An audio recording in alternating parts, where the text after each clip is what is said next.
¿Qué significa multiplicación? Vamos a comenzar, luego voy a dejar el tiempo a mi esposa.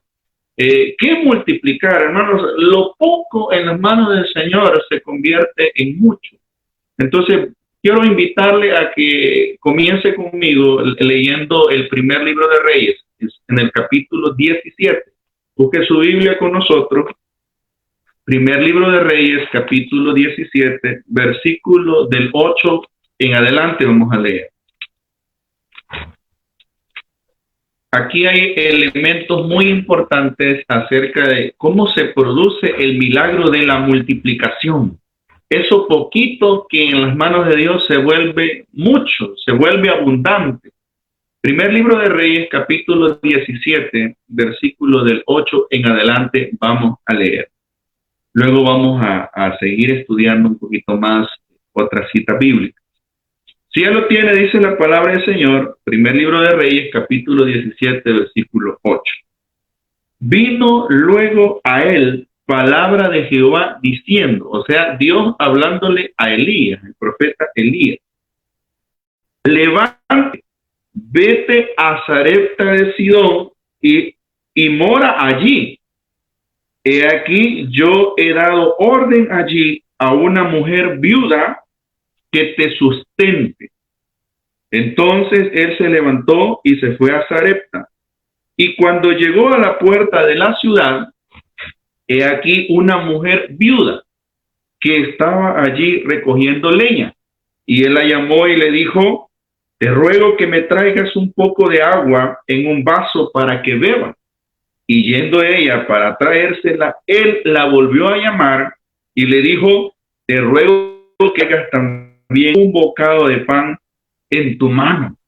Y ella respondió, vive Jehová tu Dios, que no tengo pan cocido, solamente un puñado de harina tengo en la tinaja y un poco de aceite en una vasija, y ahora recogía 2 leños para entrar y prepararlo para mí y para mi hijo, para que lo comamos y nos dejemos morir. Elías le dijo, no tengas temor, ve, haz como has dicho, pero hazme a mí primero. De ello una pequeña torta cocida debajo de la ceniza y tráemela, y después harás para ti y para tu hijo. Porque Jehová, Dios de Israel, ha dicho así, la harina de la tinaja no escaseará, ni el aceite de la vasija disminuirá, hasta el día en que Jehová haga llover sobre la faz de la tierra. Entonces ella fue e hizo como le dijo Elías, y comió él y ella y su casa muchos días. Yo creo que ahí está la palabra. Dios le habló al profeta. Vamos a estudiar algunos elementos así rapidito. Número 1, Dios le habló al profeta Elías y le dijo, ve a Sarepta de Sidón. ¿Cuántas veces Dios nos ha enviado a suplir una necesidad? ¿Cuántas veces Dios nos ha enviado la oportunidad para ser de bendición? En esta oportunidad, Dios manda a Elías a una ciudad que era gentil, no era parte del pueblo de Israel. Y ese es el otro elemento. Miren ustedes esto. Dios manda a Elías y nosotros debemos entender, Dios está enviándonos, dándonos oportunidades para ser de bendición, para que Dios pueda usarnos como instrumentos de bendición con quien sea. Lo siguiente que quiero compartir es, Dios envió a Elías a una mujer viuda. Y esto es muy interesante porque cualquiera puede pensar que qué ingratitud. Dios enviando al profeta a ser sustentado, a ser alimentado por una pobre viuda. Pero yo quiero decirle, mi amado hermano, que la palabra del Señor nos enseña que no hay una condición o una situación que nos impida ser de bendición. No hay una condición que nos impida bendecir a otro. Si nosotros estamos creyendo, no, yo no puedo, no tengo, Veamos la palabra del Señor y vamos a ver que Dios envía al profeta a una mujer viuda. Alguien puede decir, pobrecita la viuda. Y vemos que cuando él es enviado a esta mujer, no solamente era viuda, sino que no pertenecía al pueblo de Israel. Era una mujer de Sarepta de Sidón, que era una nación gentil, o sea, no era parte del pueblo de Israel. Ya tenemos dos elementos a tomar muy en cuenta. Era viuda y no era del pueblo de Israel. Y yo quiero decirle, mi amado hermano, no importa la condición, no importa la situación, y a veces, de hecho, no importa la cultura, el estrato social. Y agreguemos a esto, ella tenía recursos limitados. Aparte que era viuda, aparte que no era de la raza judía, no era hebrea, tenía recursos limitados. Y el profeta le dice que en primera instancia le dice que le lleve un vaso con agua para poder saciar su sed. Y ella iba muy obediente, muy cortés en camino, y luego el profeta, mientras iba de camino, le dice, y tráeme algo de comer. Y aquí vemos la limitación de los recursos, la escasez de recursos que la mujer poseía, y fue con mucha franqueza, fue muy sincera y lo expresó en el versículo 12 y dice, vive Jehová tu Dios. Interesante. Esta mujer conocía al Dios de Elías, aunque no era una mujer de la descendencia o de la raza judía, pero conocía al Dios de Elías. Amados hermanos, Dios quiere que seamos de bendición incluso para aquellos que probablemente nosotros digamos, no, pero no son cristianos, pero Dios nos manda donde hay necesidad. La gente ha escuchado, ha oído al Dios que profesamos y está esperando una palabra de bendición. Y entonces dice, vive el Dios tuyo. O sea, la mujer conoce al Dios de Elías. Ahora bien, interesante esto. Ella expresa sus limitaciones, su escasez y dice, solamente tengo un puñado de harina y un poco de aceite en la vasija. No importa las limitaciones con las que contemos, ni la condición. Esta mujer era viuda, era de otro linaje que no era de hebrea, y tenía limitantes económicas. Pero yo quiero que usted entienda esto. Dios usó al profeta. Dios lo usó a él y Dios también nos quiere usar a nosotros. Y Dios quiere bendecir más familias, porque yo sé que Dios nos ha bendecido. Vamos a leer algunos comentarios de ahí, de algún milagro, de muchos milagros de provisión que Él ha hecho en esta temporada. Lo primero, hermanos, que tenemos que hacer es esto para recibir el milagro de la multiplicación. Elías le dijo, versículo 13, no tengas temor, quítese el miedo. El miedo de, es que me voy a quedar sin nada. El miedo de, ¿y después qué? Cuando nos acabemos el cartón de huevos, ¿qué? Cuando nos acabemos la leche, ¿qué? Cuando nos acabemos la avena, Dios es increíble. Nosotros estamos agradecidos en gran manera con el Señor. Porque en medio de las limitantes, en medio de la escasez, Dios viene a mostrarnos la necesidad donde hay que compartir, donde hay que sembrar. Y a pesar de todas las condiciones que no son las más favorables, Dios nos dice a través de esta palabra esta noche, no tengas temor, o sea, no tengas miedo, despréndete y le dice, haz lo que ibas a hacer, ve, prepara la harina, usa el aceite, cócela, pero dame a mí primero, le dijo Elías. ¿Cuántas veces Dios nos ha dicho, mira, de eso que tenés, de lo que ya, probablemente es el único sustento que tengas, compartirlo? La palabra del Señor dice, quítense el temor, quitémonos el temor y no tenga miedo, hermano, hágalo. Y lo siguiente se necesita fe a la promesa. Necesitamos quitarnos el miedo. El miedo nos hace dudar, el miedo nos limita, nos detiene. Pero la palabra del Señor dice que debemos confiar, debemos creer. El profeta dijo, porque Jehová Dios de Israel ha dicho así. Escuche esta palabra, mi amado hermano, y haga la suya. Nosotros la hemos hecho nuestra, aquí en nuestra familia, en nuestra casa. Y diremos así, la harina de la tinaja no escaseará, el aceite de la vasija no disminuirá. Y mire qué lindo, hasta el día en que Jehová haga llover de nuevo. ¿Cuántos dicen amén? Nosotros decimos amén.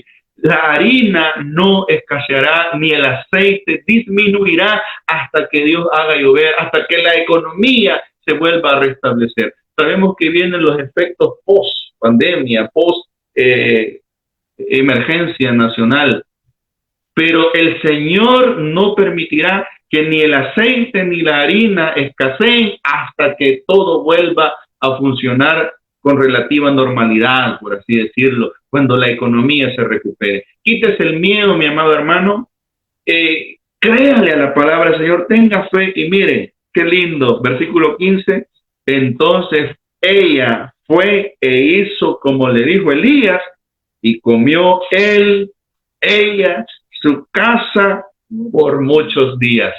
Necesitamos quitarnos el miedo de que ya no vamos a tener, que nos vamos a quedar sin nada. Mire, el milagro de la multiplicación tiene dos elementos. La parte humana, lo posible lo hacemos nosotros, los humanos. Pero lo imposible, el milagro, lo va a hacer el Señor. Porque el milagro es milagro, porque quien lo hace es el Señor. Pero tenemos que hacer la parte que a nosotros nos corresponde. Quitarnos el miedo. Creerle a la palabra de provisión. Dice la Escritura que Él es nuestro proveedor. Él es nuestro sustentador. Y finalmente necesitamos ser obedientes. Una fe sin obediencia es una fe muerta. Y la obediencia nos lleva a actuar. 4 cosas que quiero que le queden en su cabecita esta noche para ver todavía más grandes milagros de multiplicación. Quitémonos el miedo, seamos desprendidos, no veamos las limitaciones, la escasez. Compartamos con el que Dios nos pone. Dios nos envía a personas, familias, nos pone delante de nosotros para ser de bendición. Número 1, quítese el miedo, quitémonos el miedo de que nos vamos a quedar sin nada. Dice el salmista, dijo, joven fui y he envejecido y no he visto justo desamparado ni su descendencia que mendigue un pedazo de pan.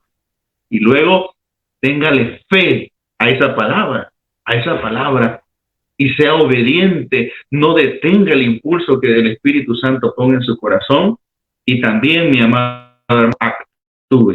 Quítese el temor, sea obediente, tenga fe y actúe. Y el Señor va a hacer el milagro de que el aceite y la harina no escaseen hasta que vuelva a llover de nuevo. Quiero dejar a mi esposa con nosotros porque ella tiene también algo que compartirnos. Amén. Los milagros siempre son para aquellos que creemos en el Todopoderoso, en el Dios de lo imposible. Realmente los milagros le pertenecen a Dios, o sea, existen porque Dios existe. Amén. Y a la luz de la palabra del Señor podemos ver que en medio de toda esta situación maravillosa, siempre cuando Jesús hacía un milagro, siempre cuando Él realizaba algo sobrenatural, ahí había algo, una participación humana. Y eso es algo maravilloso porque lo sobrenatural le pertenece a Dios, pero siempre hay algo que Dios pide de nosotros, siempre hay algo que Él espera que como seres humanos, como hijos de Dios, hagamos. Otra historia maravillosa que la encontramos en los evangelios, prácticamente en los 4 evangelios, está descrito este milagro.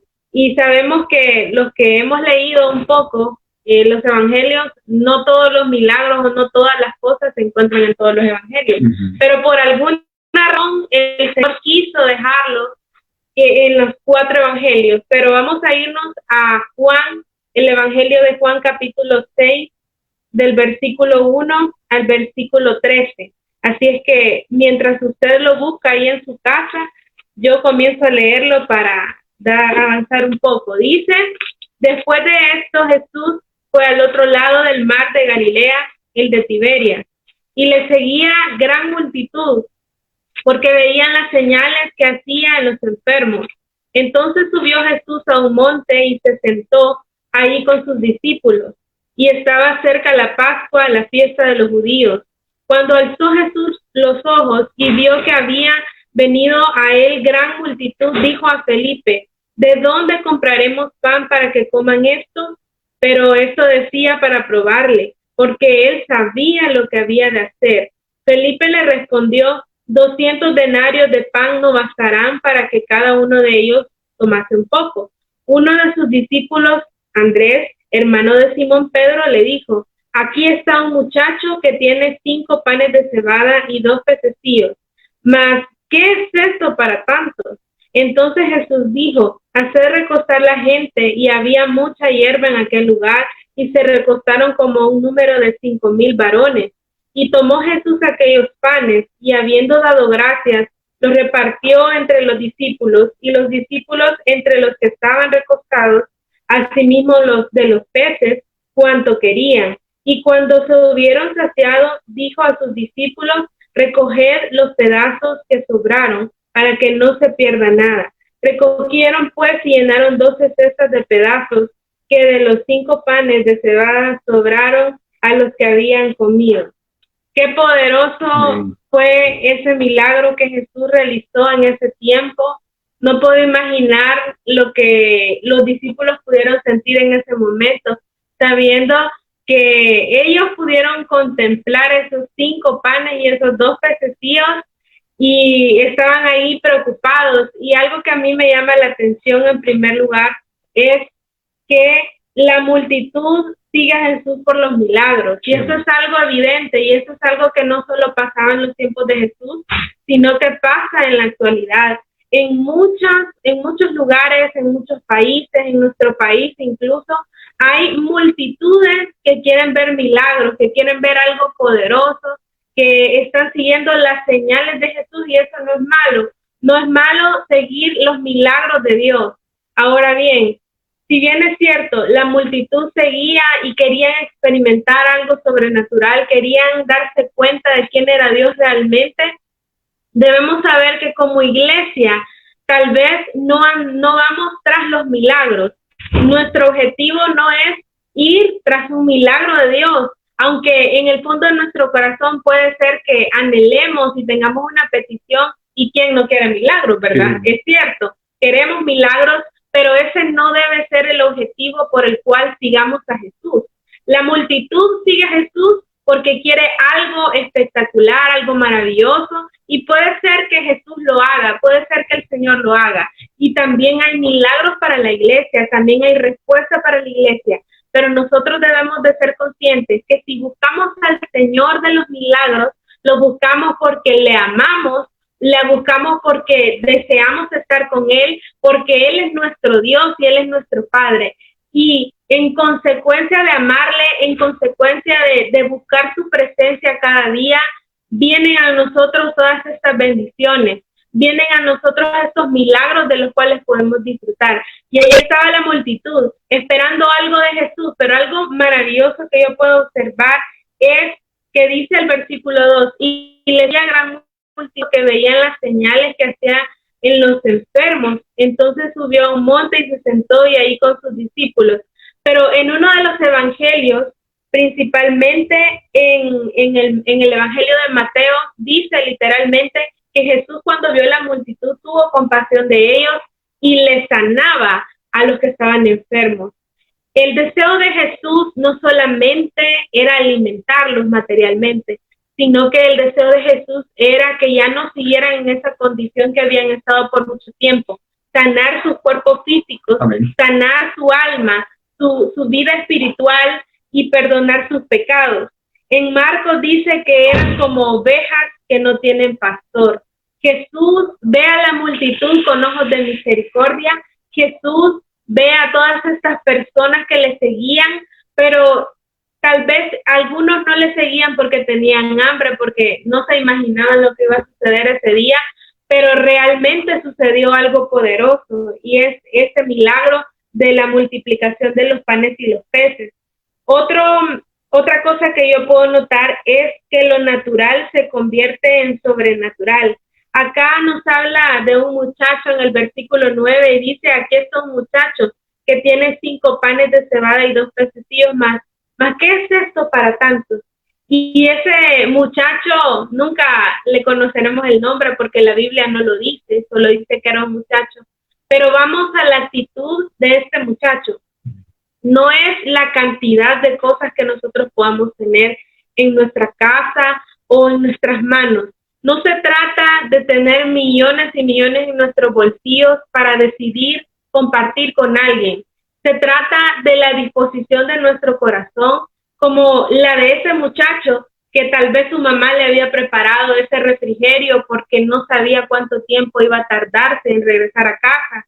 Pero él decidió ponerlo en manos de Jesús. Y ese es el punto que yo quiero compartir con ustedes. Eso poco que podamos tener en nuestras manos, eso pequeño que podamos decir, tal vez no va a servir de mucho, ni siquiera se van a llenar con esto, pero cuando nosotros lo ponemos en las manos de Jesús, esos 5 panes y esos 2 pececillos se multiplicaron y no solo alimentaron a las personas que estaban ahí, sino que todavía quedó para alimentar a otras familias, a las familias de los que pudieron colaborar.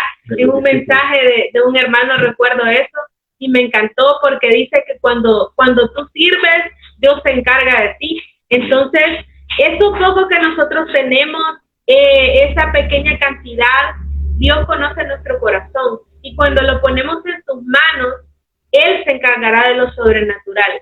Nosotros nos encargamos de lo natural, de la disposición del corazón, de la actitud que tenemos para dar, para bendecir a otros, para poder darle. Dios, si bien es cierto, no tiene un cuerpo físico, no necesita alimento humano, pero sí podemos dar a aquel que lo necesita y Dios se encargará de nosotros de multiplicarlo.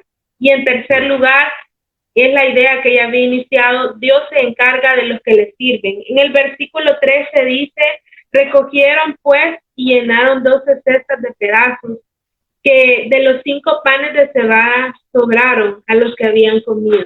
Esto es algo maravilloso. Hay un canto que es cantado por los paladines del reino que dice, no puedo ganarle a Dios. Y eso se trata, cuando le servimos al Señor, Jesús les dijo a los discípulos, denles de comer a todos los que están acá reunidos. Ellos comenzaron a trabajar. El Señor, Jesús levantó esos 5 panes y esos 2 peces al cielo. Y eso nos enseña que lo consagró. Y sí, cuando consagramos las cosas al Señor, no termina. Y así como la viuda que acabamos de ver, el aceite y la harina no escaseó, tampoco esos panes y esos peces escasearon, sino que se pudieron alimentar a muchas personas. Lo consagró, lo levantó al cielo y comenzó a decirle a los discípulos, ahora ustedes repartirán todo eso. Y ellos comenzaron a trabajar y les dieron, y cuando terminó todo, para ellos a veces, muchas personas, cuando tenemos la oportunidad de hacer algún tipo de cena o almuerzo o cualquier cosa, a veces nosotros decimos, voy a apartar esto para mí, lo mejor que me quede a mí primero, y ahí lo escondemos y no repartimos a los demás. Pero esa no fue la actitud de los discípulos. La actitud fue repartir, trabajar, obedecer lo que Jesús les había dicho. Y al final le quedaron 12 cestas llenas de esos pedazos. Eso me muestra la grandeza de Dios. Cuando tú pones un poquito de tu trabajo, digo un poquito porque nunca vamos a poder pagar lo que Dios hace en nuestras vidas y nosotros estamos agradecidos y hemos visto la mano de Dios en estos días, más en estos días en donde aparentemente todo escasea y hay preocupación y no hay dinero y muchas personas nos dicen, ¿y ustedes cómo están haciendo? O cómo van a hacer y se preocupan por nuestra familia y les agradecemos por eso, Pero saben una cosa, Dios no nos ha dejado, Dios no nos ha desamparado. Y así como a esos discípulos les dio una cesta a cada uno, me imagino, no lo dice la Biblia, pero podemos imaginarnos que cada cesta, porque fueron 12, fueron repartidas a cada uno de ellos. Dios no se olvida del trabajo de sus hijos. Dios no se olvida cuando tú sirves de corazón y Él te llena de tantas bendiciones y te da más de lo que puedes imaginarte. Entonces, es algo maravilloso disfrutar de los milagros de Dios como iglesia. No estamos buscando a Dios porque Él sea un Dios de milagros, pero sí disfrutamos de los milagros de Dios porque es consecuencia de amarle a Él, de estar agradecidos. Entonces, yo quiero animarles, mis hermanos, que lo poco que ustedes puedan tener, lo poco que ustedes puedan dar, y si dicen no tengo ni un pan para compartir, pero sí puede orar por alguien, sí puede darle una palabra de ánimo, sí puede decirle aquí estoy y juntos vamos a salir de eso. Entonces sí tenemos algo que dar, sí tenemos mucho que darle, y la multitud está esperando que la iglesia se levante, que como cuerpo de Cristo hagamos algo por ellos, ¿verdad? Jesús no está en cuerpo, no tiene un cuerpo ahora, en estos tiempos, pero sí nos ha dado el Espíritu Santo para que nosotros vayamos, para que nosotros podamos ser esas manos, esos pies del Señor, ¿verdad? Podemos verlo de esa manera en este tiempo. Amén. La multitud nos está esperando. Me gustó esa frase. Dios nos está enviando a Sarepta de Sidón. Dios nos está enviando a donde hay necesidad. Amados hermanos, no es la abundancia la que nos va a permitir compartir. Es un corazón generoso que le cree a Dios, que se quite el miedo y que es obediente, es sensible a la voz del Espíritu Santo y obra, actúa. Amados hermanos, iglesia en general, juntos vamos a salir de esta situación. Y el Señor nos dará la bendición que el aceite y la harina no escaseará hasta que vuelva a llover.